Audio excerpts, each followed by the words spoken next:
فاسألوا الذكر إن كنتم لا تعلمون۔ تو اے لوگو علم والوں سے پوچھو اگر تمہیں علم نہ ہو۔ صلوا علی الحبیب صلی اللہ علی محمد صلی اللہ علیہ وسلم۔ الحمدللہ رب العالمین والصلاة والسلام علی سید الانبیاء والمرسلین اما بعد فاعوذ باللہ من الشیطان الرجیم بسم اللہ الرحمن الرحیم الصلاة والسلام علیکہ یا رسول اللہ وعلی آلک وصحبہ اللہ۔ کافی دنوں سے ایک بھائی کی طرف سے ایک سوال تھا کہ اس کا جواب دیا جائے، کچھ یاد نہیں رہتا تھا، کچھ مصروفیات تھی، میں نے سوچا آج میں عرض کرتا ہوں۔ سوال ان کا یہ ہے کہ پہلے تو خیر اس طبقے کے کچھ افراد جو تھے وہ اس کو کلیتاً نہیں مانتے تھے کہ اصالِ ثواب کرنا جائز ہی نہیں۔ اب وہ اتنا تو مان گئے کہ کچھ کر سکتے ہیں، بدنی اصالِ ثواب نہیں کر سکتے، جو مطلب ہم قرآن شریف پڑھتے ہیں یا نماز پڑھتے ہیں، نفل پڑھتے ہیں، اس کا اصالِ ثواب نہیں کر سکتے، خالصتاً جو بدنی عبادت ہے ان کا کہنا یہ ہے۔ تو ہم جائزہ لیتے ہیں قرآن و حدیث کا کہ یہ جائز ہے یا نہیں۔ سب سے پہلے تو ایک کلیہ سمجھ لیں، لمبی بات نہیں کریں گے انشاءاللہ، مختصر وقت میں عرض کرتا ہوں۔ کلیہ سمجھ لیں، کلیہ یہ ہے کہ جب کسی چیز کا، کسی قبیل کا ایک کام، قبیل مطلب ایک حصہ، پورا ایک خاندان ہے، اس قبیل، وہ خاندان سمجھے پورا ایک قبیلہ ہے، اس قبیل کا کوئی ایک چیز، اس کی مثال اگر قرآن و حدیث سے مل جائے تو وہ سارا جائز ہو جاتا ہے۔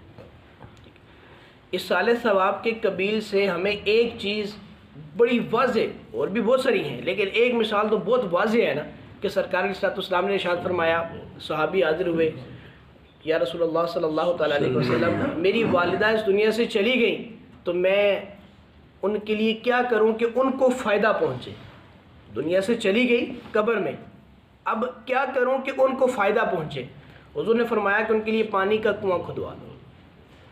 اس وقت مدینہ شریف میں لوگوں کو حاجت تھی پانی کی، تو پانی کا حضور نے ارشاد فرما دیا کہ پانی کا کنواں کھدوا دو۔ وہ کنواں آج بھی مدینہ میں موجود ہے، ام سعد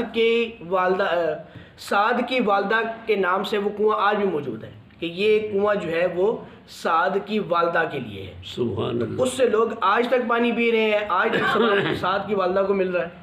میں عربی کی طرف نہیں جا رہا، صرف اردو، تاکہ جلدی جلدی بات کو سمیٹا جا سکے۔ تو جب ایک اصالِ ثواب کی قبیل سے ایک چیز جواز کی طرف مل گئی تو بقیہ چیزیں بھی مل گئیں، بقیہ بھی جائز ہو سکتی ہیں، کوئی اتنا حرج نہیں ہے۔ حضور جان عالم علیہ السلام نے ایک جگہ مشکات شریف کی حدیث ہے، حضور نے فرمایا کہ بندے کے لیے 3 چیزیں اس کو فائدہ دیتی ہیں اس کے مرنے کے بعد، جب وہ دنیا سے چلا جاتا ہے۔ اس میں سے ایک فرمایا صدقہ جاریہ، ایسا عمل جو جاری رہنے والا ہے، مدرسہ بنا دیا، مسجد بنا دی۔ اب یہ مسجد جنہوں نے بنائی، قبلہ حضرت صاحب نے بنائی ہوگی یا ان کے ساتھ مل کے ان کے دوست احباب نے بنائی ہوگی، اب وہ دنیا سے ان کے وہ دوست بھی کئی چلے گئے ہوں گے، کئی موجود ہوں گے، حضرت صاحب بھی دنیا سے تشریف لے گئے، اب وہ چلے بھی گئے لیکن اس کے باوجود اس مسجد بنانے کا ثواب، اس کے اندر جتنے لوگ نماز پڑھتے رہیں گے، جتنے عرس ہوتے رہیں گے، جتنی دینی محافل ہوتی رہیں گی، جتنا بھی نیک کام ہوتا رہے گا، سب کا ثواب ان کو ملے گا۔ سبحان اللہ۔ یہ صدقہ جاریہ رہنے والا ہے۔ جاریہ۔ ایک عمل حضور جان عالم علیہ السلام نے ارشاد فرمایا کہ نیک اولاد چھوڑنا۔ 3 عمل ارشاد فرمائے، اس میں سے ایک صدقہ جاریہ ہے، ایک ہے نیک اولاد۔ نیک اولاد کیا ہے؟ اب صدقہ جاریہ میں بھی اور نیک اولاد میں بھی، ان دونوں میں اگر آپ دیکھیں تو کیا صدقہ جاریہ میں قرآن نہیں پڑھا جا رہا؟ یہاں اس مسجد کے اندر جو قرآن پڑھ رہے ہو، اس قرآن پڑھنے کا کوئی ثواب ان کو نہیں پہنچ رہا؟ پہنچ رہا ہے۔ قرآن بھی تو ثواب ہے۔ جو نماز آپ پڑھ رہے ہو، وہ نماز بھی بدنی عبادت ہی ہے، قرآن بھی بدنی عبادت ہے، تو اس کا ثواب جب ان کو پہنچ رہا ہے تو کوئی شخص الگ سے قرآن پڑھ کر اگر ثواب پہنچانا چاہے تو بولو نہیں پہنچے گا، پھر وقوفی والی بات ہے نا، عقل میں نہ آنے والی بات ہے۔ ایسے ہی کہا جی اولاد اور نیک اولاد جو ہے، تو نیک اولاد کیا اگر صرف کنواں کھدوائے گی تب بھی ثواب پہنچے گا؟ نیک اولاد نماز پڑھے گی تو ثواب نہیں پہنچے گا؟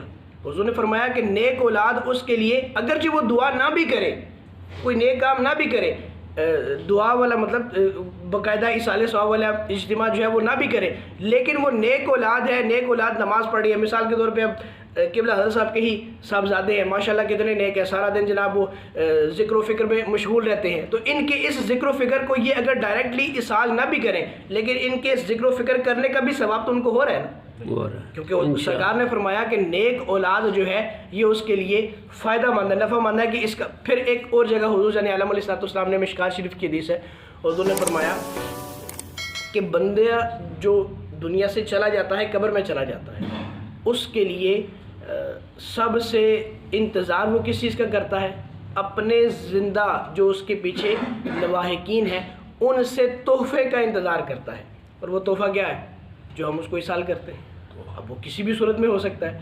تو اس لیے اس بات پہ پہلے تو ہمارا یہ طبقہ جو تھا وہ اس بات کو بالکل مانتا ہی نہیں تھا کہ اصال ثواب کرنا ہی نہیں چاہیے. اب وہ کچھ مان گئے ہیں، انشاءاللہ سارا مان جائیں گے. پہلے کہتے تھے جی بالکل اصال ثواب نہیں کرنا، اب کہتے ہیں جی بدنی نہیں کرنا، قرآن پڑھ کے نہیں دے سکتے ہو، نماز پڑھ کے نہیں دے سکتے ہو، باقی کر سکتے ہو. تو اب ہم نے عرض کیا، امید ہے انشاءاللہ اللہ کرے کہ جن جن تک یہ بات پہنچے ان کی عقل سمجھ میں یہ بات آ جائے. اور یہ جتنی باتیں میں نے کی ہیں، جو حدیث کے حوالے دی ہیں، یہ سب ذمہ داری کے ساتھ کی ہیں. میں نے یہاں پر عربی نہیں پڑھی چونکہ وقت کم ہوتا ہے ہمارے پاس، ہم نے اور بھی بات کرنی ہوتی ہے. تو اس میں انشاءاللہ جس کو اگر حوالہ چاہیے ہوگا تو انشاءاللہ حوالہ بھی میں عرض کروں گا. میرے پاس لائبریری کے اندر ہر چیز کا حوالہ موجود ہے، تو وہ حوالہ بھی آپ کو مل جائے گا. اس لیے اس بات پہ ہمیں پڑھنے کی ضرورت نہیں ہے کہ ہم یہ کہیں جی یہ پہنچتا ہے تو یہ نہیں پہنچتا. آپ اللہ پہ چھوڑ دو، اللہ سب کچھ پہنچا سکتا ہے. اللہ تو قادر ہے نا جی. ہم یہ کہہ کر اس کے قادر ہونے کا انکار کرتے ہیں کہ نہیں اللہ نہیں پہنچا سکتا. ہم تو اللہ کی بارگاہ میں دیتے ہیں نا، یا اللہ تو پہنچا دے، تو اس کو یہ عطا کر دے، تو اس کو وہ عطا کر دے. تو جب اللہ پر چھوڑ دیا تو پھر اللہ سب کچھ کر سکتا ہے. اللہ ہر چاہے پر قادر ہے. جو اللہ تعالیٰ چاہتا ہے وہ اس پر قادر ہے. اس لیے اس طرح کی باتوں میں نہیں پڑھنا چاہیے.